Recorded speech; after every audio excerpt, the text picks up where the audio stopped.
Mustafa Sas. Mamina de Tilara me representa na no microfone. Yes, sir.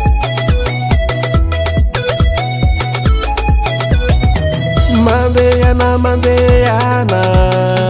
La faia ruta pa que bitiana Pazahu timitanana repela Tia vusua ulu na sulu nawa Mandeana ya repela Aminulu jana Pazofa siya fake Amina uwane Sausan sisi dikane Amina we Mitera hafitula Mitera hafitu vave Mbelon bontan Mitera hafitula fitu vave Mamen one tan Fazat angel no sa Mahinu tahuna we Zafata fake Nafuna hana bitambe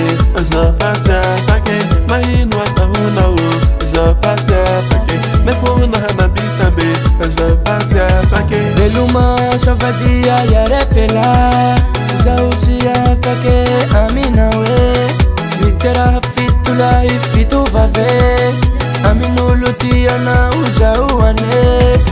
Atawa kurtetao Simenti yaritavao Namarar Engano lutia zao Zoti mais mi yaritavao Bautoto Tentara Fazoti kifa mentatime Mandeana ya repela Aminulu jana Fazofa siya fake Amina uwane Sausan sisi dikane Amina we Mitera hafitula Mitera hafitu vave Mbelon bontan Mitera hafitula fitu vave Mamen one tan Fazat angel no sa Mahinu tahuna we Zafata fake Nafuna hana bitambe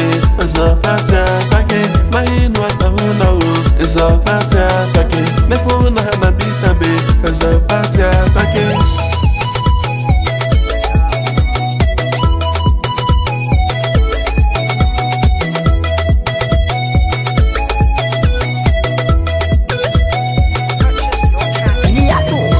Tentara unisuang nasional sabola Pagauta vita kuwa palasa yang penusa Fijaba cise, pacici cine Na meza kwa nau pa iya nandagine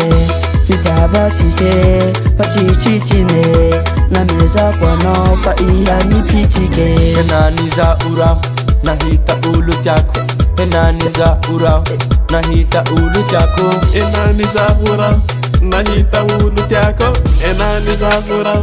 Nahita ulu tiako Beluma shafadia ya repela Zausia fake Amina we Mitera fitula ifitu vave Aminulu tiana uzauane Beluma shafadia ya repela Zausia fake Amina we Mitera fitula ifitu vave Aminulu tiana uzauane